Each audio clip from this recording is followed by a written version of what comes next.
네, 안녕하세요. 신박사 인사했습니다. 2023년 8월 21일 신박사의 장마감 복귀 방송 하도록 하겠습니다. 오늘 뭐 썸네일 제가 좀 맑은 하늘 뭐 이미지 좀 넣었는데요.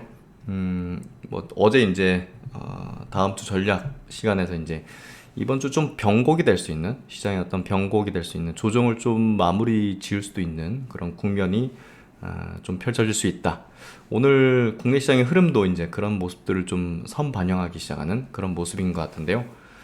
성장 주요 업종이죠. 반도체, 2차전지, 또 바이오 업종에 주요한 종목들이 제가 볼 때는 좀 괜찮은 모습으로 좀 전개되는 것 같고, 미국의 어떤 증시의 형태도 사실 엔비디아가 돌아서는 게 핵심이죠. 그런 부분도 실적 발표 기점으로 나타나지 않겠는가라는 좀 생각이 듭니다. 그래서 어쨌든 지금 뭐 시장 뭐 어떻게 보면 좀 우려감 이런 부분들은 경기가 이제 좋으면서 생긴 문제들로 좀 볼 수도 있기 때문에 뭐 이따가 좀 리포트 보면서 뭐 관련된 내용 말씀드리겠지만 좀 조정에 불과한 그런 부분이 큽니다. 그래서 두려움을 가질 필요는 없다는 얘기를 꾸준하게 이제 강조드렸는데요.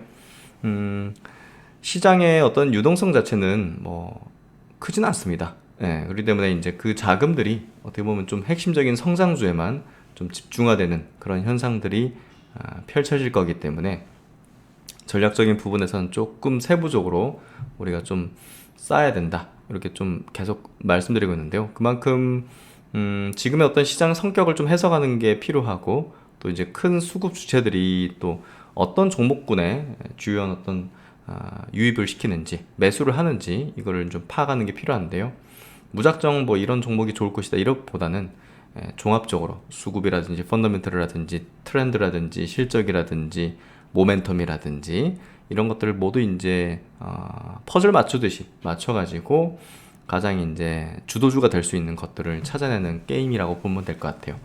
그래서 오늘 시장 정리해보면서 역시나 이제 조정 뒤 또 강하게 올라갈 수 있는 종목들을 한번 탐색해보는 시간 가져보겠습니다. 오늘 지수 마감부터 해보도록 하죠. 오늘 코스피 지수 0.17% 상승, 또 코스닥이 1.3% 상승했습니다. 거래대금은 크진 않았지만 그래도 이제 상승 종목수가 하락 종목수보다 많으면서 점차 이제 투자 심리가 조금씩 개선되는 그런 모습을 띄었던 것 같고요.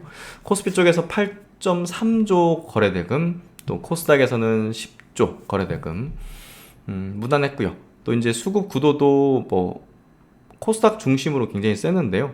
뭐 작진 않죠. 외국인이 2천억 순매수, 기관이 1,700억 순매수니까요. 그래서 코스닥 중심으로 좀 외국인들이 매수한 어떤 주체를 보였다. 선물 쪽은 외국인이 2,900계약을 순매수. 증시 주변 자금은 뭐 큰 변동 없는 고객 예수금 52조, 신용 융자 잔고는 20조 수준 유지하고 있습니다. 해외 쪽, 뭐 오늘 아시아권 증시는 좀 혼조적이었죠. 니케이 증시는 0.37% 상승.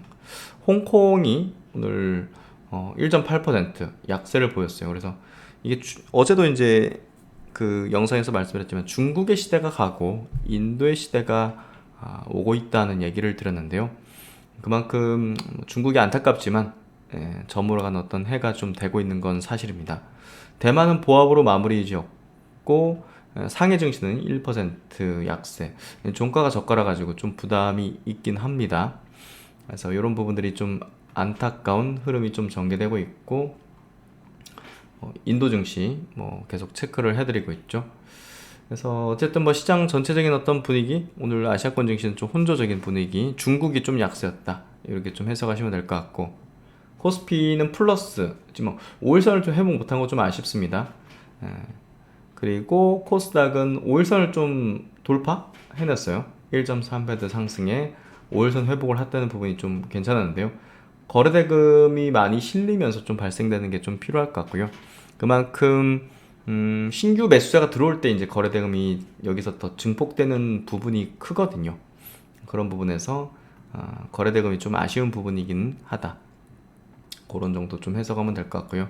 오늘 시총 상위주들 쪽 보죠. 오늘 시총 상위주들 쪽에서는 그래도 삼성자 플러스 0.45% 상승에 LG엔솔은 좀 약세, 약보합, 큰 변동은 없었습니다. 오늘 큰 변동 있는 거는 에코프로 BM하고 에코프로 9% 상승, 또 포스코 퓨처엠 2% 상승. 네이버도 이제 그래도 0.94% 상승으로 그래도 우상향의 기조를 좀 이어가려는 모습으로 이렇게 저점을 계속 높이고 있죠. 최근에 이제 좀 조정받은 거는 추세를 보이면서 이제 나타나는 그냥 파동적인 부분이다 하고 좀 보여지고요. 오늘 좀 셀트론이 빠진 건 좀 아쉽긴 합니다. 셀트론 3사가 이렇게 되면 주매청 가격보다 낮잖아요. 예, 그런 부분에 좀 아쉬운 대목인데 오늘 셀트론 그룹은 헬스케어도 3% 빠졌고 셀트론 제약도 2% 빠지면서 합병 모멘텀이 시장의 주도권을 쥐게 만드는 그런 형태에서 조금 이제 수급이 좀 붙진 않는 돈이 안 붙는다는 거죠. 그래서 그 부분이 주가 약세를 좀 만드는 부분이 있다. 이렇게 좀 해석하면 될 것 같고요. SK이노베이션이 1% 상승. 오늘 2차전지 쪽으로 단기 수급이 좀 붙는 이제 낙폭 과대에 따른 부분이 좀 컸던 것 같고요. 포스코 DX도 이제 뭐 낙폭이 강하진 않았죠. 21선 회복하는 모습을 보여줬습니다. 뭐 최근에 이제 JYP 엔터라든지 SM 같은 엔터주들의 흐름도 꾸준하게 좋죠. 예, 그래서 SM이 이제 2% 상승하는 모습을 보였고 반도체 쪽으로 이제 HSP도 4% 상승. 또 이제 클래시스 같은 기업이 꾸준하게 이제 7.9% 우상향 기조를 보여주고 있고요. 이오테크닉스도 1% 상승. 레인보우 로보틱스는 오늘 2.5% 조정으로 좀 아쉬운 게 이제 뭐냐면 이중 고점을 찍은 거예요, 결국은. 그래서 그런 부분에서 로봇 대장주가 이중 고점 찍은 거는 좀 아쉽지만 추세적으로 좀 좋은 건 아니다. 이렇게 좀 해석할 수 있을 것 같고요. 그래서 나머지 이제 그 로봇주들도 좀 이제 반락하는 모습들을 좀 보여주고 있고 T로보틱스도 5% 빠지고 이런 모습을 좀 띄워줬던 것 같습니다. 오늘 2차전지 섹터에서 TCC 스틸 이런 것도 좀 강세였고 서일하이텍도 4.7% 상승하는 모습들. 그래서 2차전지 이제 종목들 중에서 좀 강한 어떤 흐름 되는 종목들도 많이 있었던 것 같고요. 특히나 이제 반도체 쪽에 이제 기업들 중에서 이건 좀 혼조적이었네요, 반도체는. 그리고 바이오 쪽이 좀 강한 모습을 띄었는데요. NK맥스 최근에 좀 나스닥 상장권이 있는 또 NK맥스가 거래량을 동반하면서 상승하는 모습을 좀 띄었고 지노맨 컴퍼니 고바이오랩 이제 마이크로바이옴 관련된 기업들도 바닥권에서 수급이 좀 들어오기 시작하는 그런 모습을 좀 띄고 있는 것 같습니다. ABL 바이오, 뭐 ST팜, 알테오젠 이런 유망한 바이오 기업들도 플러스를 좀 보여줬고 미용 관련된 종목들이 굉장히 흐름이 꾸준하게 좋습니다. 파마 리서치 2% 상승에 또 이제 비올 같은 기업들 6% 상승. 그래서 오늘 바이오 쪽의 기업들 특히나 이제 하나솔루션이 태양광 업체가 최근에 많이 밀려 있는데요. 오늘 의미는 좀 행보를 좀 보였다고 보여지는데 여기서 거래량이 좀 더 튀어주면 바닥 신호로서 좀 더 강력할 것 같고요. 뭐 그런 부분에서 오늘 그래도 의미 있는 상승을 좀 보였다고 보여집니다. 오늘 이슈가 있긴 했죠. 그래서 그런 부분에서 오늘 성장 3업종이 전반적으로 좀 강한 종목들 또 이제 바이오 쪽에 이제 대장주는 유한양행이죠. 오늘도 0.8% 강세 흐름을 좀 내어줬습니다. 그래서 전체적으로 좀 시장 분위기는 좀 돌아서려는 그런 센티상의 어떤 흐름들을 내어주고 있고요. 중국 모멘텀, 호텔신라, 파라다이스, 또 롯데관광개발은 좀 발라가면서 눌림목 조정을 좀 보이는 형태를 보여주고 있는 것 같습니다. 오늘 뭐 개별적으로는 나인테크 같은 기업, 원래는 이제 뭐 2차전지 관련주로도 좀 묶여 있었는데 최근에 이제 뭐 테마 좀 붙는 그런 어떤 형태가 나타난 것 같고요. 태경 산업도 마찬가지로 맥신 관련 최근에 어떤 신소재 쪽에 재료들이 좀 테마성으로 좀 움직이는 경향을 띠고 있는 것 같아요. 그런 움직임을 좀 같이 보여줬던 것 같습니다. 그래서 그 정도 흐름 체크하시면 될 것 같고 삼성바이오로직스는 오늘 0.9% 상승으로 좋은 모습들을 띄워줬던 것 같습니다. 오늘 삼성증권 리포팅 보면서 괜찮은 아이디어 생각드린 것 같은데 경기가 좋아서 생기는 문제라면에서 지난주 월스트리트에서 이제 가장 이목을 끌었고 또 이제 시장에서 강력한 영향력을 행사했던 지표는 GDP 나우일 것이다. 해서 이 애틀랜타 연준에서 만든 경제 모형으로 차분기 미국의 GDP 성장률을 실시간으로 추적하는 것을 목표로 한다. 근데 이게 지금 5.8%, 이제 미국이 워낙 좋다는 걸 좀 확인시켜준 것 같은데요. 이머징 국가에서 볼 법한 그 성장률이죠. 예, 이게 지금 뭐 제일 경제 대국에서 이제 나타나고 있다는 부분은 굉장히 경제적으로 지금 경기적으로 나쁘지 않은 모습들을 띠고 있고, 지금 중국에 좀 국한된 어떤 경기 둔화, 침체 이런 부분들이 좀 큰 것 같은데요. 이 경제가 점점 블록화되는 흐름을 띠게 된다면 사실상 이제 이 미국과 중국의 이제 연동성이랄까요? 경제의 어떤 상관성 이런 것들이 좀 많이 낮아질 거라 보여지는데요. 그만큼 미국 경기의 이 흐름은 굉장히 좀 무섭고 열기를 내뿜고 있다. 예. 미국 국채 수익률 상승세를 최근에 자극한 부분도 이런 부분이 아니겠는가라고 좀 의견을 주고 있고요.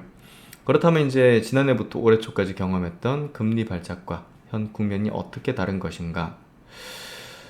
일단 국채 시장의 자체 변동성 물론이고 크레딧 원자재 그리고 주식과 환율까지 금리와 비례적으로 오르내리던 내재 변동성 지표는 낮은 수위를 지키고 있다. 그러니까 최근에 이제 국채 수익률 이제 국채 금리가 이제 급등했잖아요. 근데도 불구하고 여러 어떤 리스크 지표라든지 그런 것들이 움직이지 않았어요. 안정돼 있어요. 그게 신기하죠. 원달러 환율도 마찬가지로 신기하죠. 네.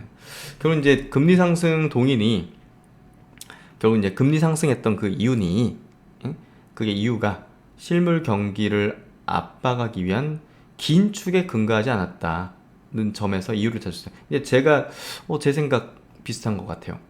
그만큼 이제 최근에 어떤 흐름 구도에서는 뭔가 좀 원달러 환율이든 여러 리스크 지표가 좀 발작 내지는 움직이는 게 상식적이거든요, 일반적이고. 근데 그러지 않았다는 게 좀 신기한 건데 결국은 그게 실물 경기를 압박하기 위한 긴축에 근거했던 부분보다는 경기 좋아서 생기는 문제라는 부분에서 좀 이유를 찾을 수 있지 않을까. 지금 또 메가 트렌드라는 게 이제 발현했고 또 엔비디아 중심으로 또 인공지능의 큰 어떤 장기 트렌드가 형성되고 있기 때문에 뭐 그런 부분에서 증시는 오히려 넥스트 상승을 위한 어떤 좋은 기회의 영역으로 좀 메이저 수급 주체들도 본 것 같아요. 그렇기 때문에 안 빠진 거고요. 그만큼 많이 안 빠진 겁니다. 조정이 불가하다는 게. 그래서 결국 이제 그들은 알고 있고 이 흐름 자체가 다시 또 추세 복귀할 거라는 거를 어느 정도 좀 짜고 치는 고스톱보다는 스마트한 어떤 머니 집단들은 이해하고 있다는 거죠. 그런 부분에서 이 리포트에서의 어떤 이 주장은 굉장히 좀 제가 볼 때는 설득력이 있고 또 받아들일 만한 그런 내용이라는 생각이 들고요. 전술한 바와 같이 금리 상승에도 불구하고 여타 금융 여건에서 스트레스가 부재한 상황이기 때문에 최근 지속되는 주식시장의 조정 또한 방향성의 전환이라기보다는 먼저 내달린 것에 대한 이격 해소 과정으로 이해함이 합당할 것이라는 점. 실제 상반기 동안 S&P 500은 멀티플 상승을 통해서 주가 반등을 도모해왔고 그 폭은 금리가 하락한 것에 비하면 과도한 측면이 존재했다는 거, 이런 부분들. 또 이제 최근에 분기 연속으로 지금 실적이 굉장히 견조하게 나왔잖아요. 그럼 어떻게 되겠어요? 이익 추정치가 상향되는 겁니다. 그래서 이제 그런 부분에서 그렇다면 이제 이익 전망치가 상향되면 당연히 지금 주가는 상대적으로 밸류에이션이 떨어지겠죠. 밸류에이션 부담이 이제 내려간다는 거죠. 해소된다는 거죠. 그래서 결국 이제 미국 경제가 이제 굉장히 이렇게 성장을 하는 부분들은 결국은 기업 실적으로 연결될 텐데 그런 부분에서 밸류에이션의 어떤 부담, 우려도 빠르게 해소되고 있는 상황으로 보여지고요. 거기에 따라서 당연히 이제 무슨 기업들이 가장 밸류에이션 해소를 받겠습니까? 테크 기업이죠. 기술적으로도 굉장히 과매도권에 근접한 상태이기 때문에 어쨌든 국채 수익률이 여기서 5% 막 5.5%로 올라가지 않는다면 충분히 반등 노릴 수 있는 그런 타이밍이라고 볼 수 있을 것 같고요. 또 이제 목요일날 엔비디아 실적 발표가 예정돼 있죠. 서프라이즈라면 다시 강한 추세 복귀가 이뤄질 가능성이 높을 것 같고요. 시장 예상치 부합 정도 되더라도 회복하는 흐름에서는 굉장히 좋을 거라 봅니다. 그래서 뭐 예상보다 안 좋게 나온다 그러더라도 뭐 일시적인 요인으로 삼지 않겠는가라는 생각이 드는, 제가 볼 때는 저게 나와주는 게 시장에는 조금 불안정성 이런 것들을 좀 해소하는 측면이 클 거라 봅니다. 그래서 그런 부분에서 우리는 조금 더 지금의 흐름을 조정을 넘어서는 그런 어떤 변곡의 어떤 라인 이런 걸로 좀 보는 게 필요할 것 같고요. 중국 경제 위기론이 고조될수록 미국은 다르다는 예외주의는 더 부각될 것이 자명하겠다. 되게 지금 현상에 대해서 잘 인사이트를 주신 것 같습니다. 삼성증권 리포팅이었고요. 그래서 이제 여러 종목들의 움직임도 뭐 큰 수급의 주체라든지 이런 것들이 이 섹터의 어떤 주도주 있잖아요. 그런 주도주 종목들을 팔거나 이게 막 빨리 막 이렇게 뭐 정리하려는 그런 움직임들이 전혀 안 보이거든요. 그렇기 때문에 저도 이제 보다 더 조금 더 확신을 가지면서 조정에 불과하다는 의견을 좀 드릴 수 있었던 것 같고요. 뭐 단지 감정적으로 그럴 것 같아서 이런 느낌으로 이제 주식을 하거나 여러분들께 이제 말씀드리는 건 아니죠. 이런 것들이 근거를 다 가지고서 또 현상을 가지고서 이제 설명을 드리는 차원이라고 보시면 될 것 같고, 어제 이제 말씀드린 대로 이때는 이게 중요하고 저 때는 저게 중요하고 이런 것들이 또 있기 때문에 일률적이진 않다. 그렇게 좀 이해하시면 될 것 같습니다. 외국인과 기관의 동시 수급 쪽 오늘 흐름 볼게요. 오늘 2차전지 쪽으로 수급이 좀 좋게 나왔죠. 그래서 코스피 쪽에서도 이 금양, NC소프트도 최근에 이제 바닥권은 좀 탈출하는 움직임을 보이지 않을까. 게임주들이 여전히 바닥을 확신하지 못하는 그런 모습인 것 같은데요. 그런 부분들이 좀 해소되려는 모습들을 띠지 않을까 싶습니다. 호텔신라가 오늘 수급 동반 들어왔네요. 조정받았지만 수급은 좋게 들어왔고요. 하이닉스도 마찬가지로 수급이 조금 들어왔습니다. 옆으로 플랫하게 조정받고 있죠. 코스닥 쪽은 오늘 에코프로, 뭐 포스코, LNF 이런 종목 쪽으로 수급이 들어왔고, 윤성 FNC 이렇게, 또 바이오 쪽으로도 HLB라든지 큐렉소, 또 휴마시스, NK맥스, 셀트론 제약, 바이오니아, 바이오 쪽도 굉장히 많습니다. 바이오 2차전지 중심으로 오늘 수급을 좀 드렸던 이런 것들은 결국 이제 시장이 좀 돌아설 기미가 보이는 것들을 눈치챈 이제 그 스마트한 머니들이 들어오기 시작하는 그런 흐름이라고 좀 해석을 하고 있습니다. 그래서 오늘 수급 구도 이렇게 좀 정리됐고, 어쨌든 시장 구도는 나쁘지 않게 흘러가는 것 같고요. 이번 주 여러 어떤 이제 이벤트 그런 부분들이 시장의 어떤 불안감 이런 것들을 좀 해소해 나가면서 대응할 수 있게 하는 그런 부분을 만들어 줄 것 같습니다. 네, 하여튼 핵심 성장주 계속 가는 장이라는 점을 좀 집중해서 눈여겨보시면 좋을 것 같고요. 오늘의 필승의절 이 정도 마무리 짓도록 하겠습니다. 네, 즐거운 저녁 시간 되시고요. 신박사는 다음 시간에 또 찾아뵙겠습니다. 감사합니다.